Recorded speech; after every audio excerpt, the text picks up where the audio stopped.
Halo Taurus, selamat datang kembali dan terima kasih sudah mampir. Untuk segmen kali ini kita akan bahas tarot senja tentang kamu dan orang yang kamu pikirkan.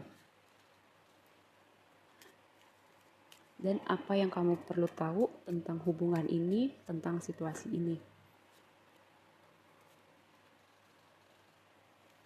Capek ya dua-duanya. Ada apa nih sama kalian kok dua-duanya capek? Konflik. Oke, kita bahas dinamika hubungan kalian. Ada King of Wands, ada Wheel of Fortune, ada Five of Wands. Dengan kombinasi ini aku melihat kayak ada salah satu nih yang akan karena Wheel of Fortune ini sesuatu yang nggak terduga ya. Kayaknya kita kebanyakan berantem nih, kebanyakan konflik. Mau kemana nih? Akhirnya ada di titik gitu, ngomong atau gini, kemungkinan kedua, kita capek kan sama-sama, gimana kalau kita break dulu atau kita udahan aja. Kita nggak bisa nih ketemu di satu frekuensi, kita nggak bisa nemu jalan tengahnya nih. Ketika ada masalah, ketika kita berantem, kita nggak bisa berkomunikasi ya. Lalu gini, aku juga melihat bahwa ada yang mau datang nih dari sisi orang A dan orang B, tapi lebih kepada si orang B ini kan orang A, ini orang B. Si orang B ini ketika orang A datang tuh dia kayak mikir dan lebih mungkin untuk kayak nggak mau lagi sih, nggak mau ketika orang A ini mau datang. Aku nggak tahu kamu orang A atau orang B. Karena apa? Dinamika hubungan ini kayak mimpi buruk, bikin hati gelisah, hati cemas, tidur nggak tenang. Kayak apalagi nih yang salah habis ini, kayak gitu ya kalau dari sisi orang B. Karena di sini ada momen pencerahan untuk orang B. Dia melihat sejauh ini nggak ada perubahan, sejauh ini gitu-gitu aja. Mungkin sebaiknya kita jalan masing-masing ya. Karena sebenarnya si orang A ini di dalam hatinya dia capek gitu. Dia capek untuk menjalani hubungan ini, karena aku bilang kedua orang ini capek. Tapi entah kenapa si orang A ini masih berusaha untuk menyelamatkan hubungannya dengan orang B. Lalu gini, sebagian dari kalian udah berumah tangga ya. Karena apa? King of Pentacles. Berusaha menyelamatkan rumah tangga ini. Walaupun udah capek, tapi ada satu bagian kecil dari dirinya. Ayo coba diselamatkan. Ten of Wands di orang A itu apa? Ten of Wands.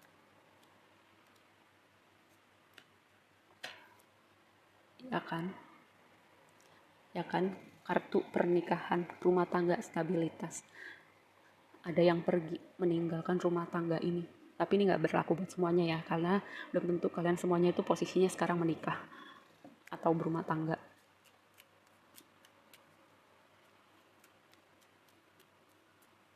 Four of Cups, kenapa nggak mau? Karena ada Tower. Ada sesuatu yang terungkap sih. Dengan High Priestess, ini kan kartu misteri, kartu rahasia. Jebret, ada Tower datang, boom, kelihatan semua.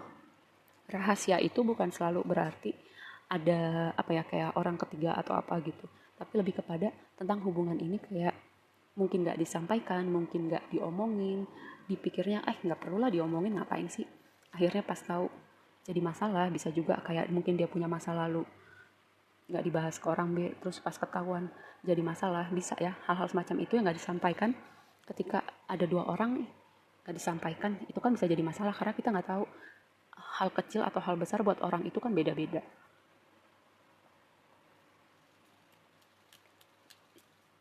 Nine of Swords.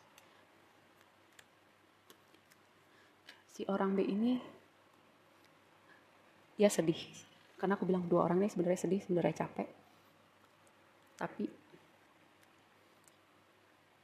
dengan Tower di sini lalu ada The Sun, kayak ada sesuatu sih yang akan terungkap tentang hubungan ini yang tadinya nggak kelihatan atau nggak disampaikan.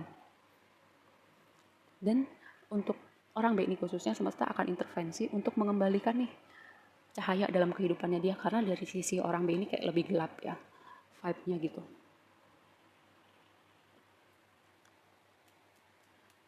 Five of Wands, Two of Cups. Kalian nih pada kenapa ya? Capek capek. Two of Cups ini seharusnya kartu happy, kartu union, tapi ada yang capek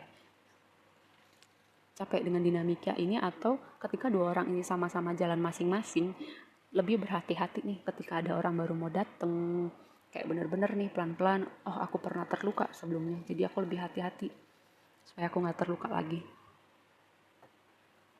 Satu lagi, Wheel of Fortune, Ace of Wands, perjalanan transformatif buat dua orang ini, karena dua orang ini akan memasuki chapter baru yang menyenangkan, yang excited, yang menyalakan lagi nih.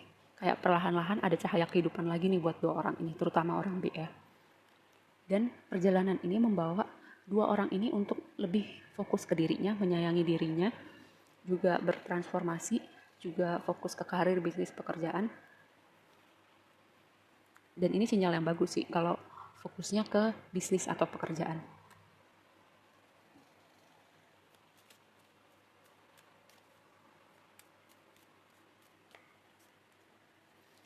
Oke.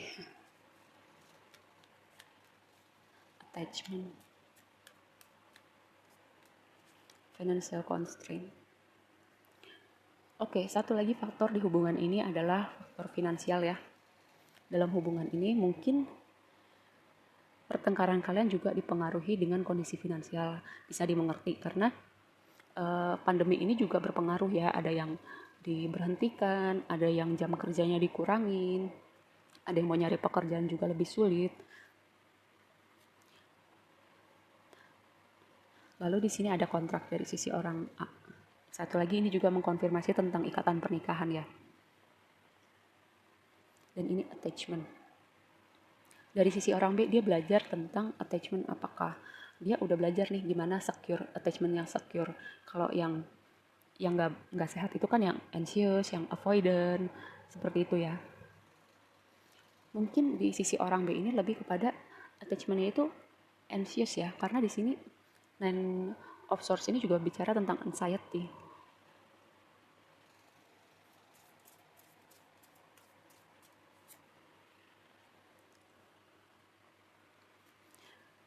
Ini berbicara tentang pertama komunikasi, dua gosip, yang ketiga sosial media.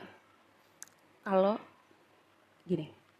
misalnya ada orang yang menggosipkan hubungan kalian berdua, karena ini udah menyangkut rumah tangga ya, coba jangan sampai gosip itu mempengaruhi apapun sikap dan pikiran kamu terhadap hubungan ini. Kalau misalnya kamu orang A ya. Yang kedua, kalau misalnya kamu mendengar gosip tentang si orang B, ini orang A nih, omongin sama orang B. Jangan mendengarkan omongan orang luar, atau mikirin nih, aduh gue diomongin karena rumah tangga gue gini. Pusing amat mikirin orang, mikirin diri sendiri aja udah pusing gitu ya. Dan juga ini sebuah konfirmasi akan adanya komunikasi, terutama dari sisi orang A.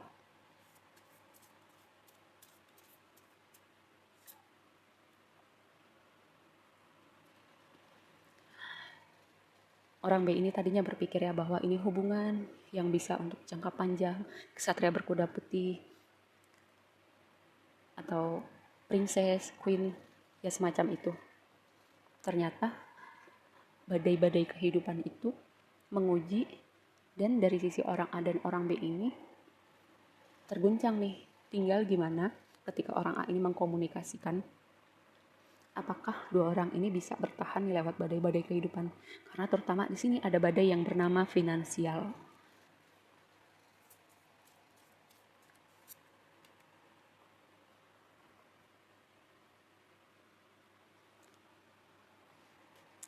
Dan ini sosok laki-laki signifikan ya. Bisa kamu, bisa juga orang tua, kakak, adik, atau teman yang mungkin akan memberi pencerahan dalam dinamika hubungan ini, atau justru yang ngomporin tentang hubungan ini malah makin panas. Dan aku bilang, kalau misalnya kamu orang A ya, hati-hati dengan gosip, hati-hati dengan omongan orang di luar hubungan ini ya.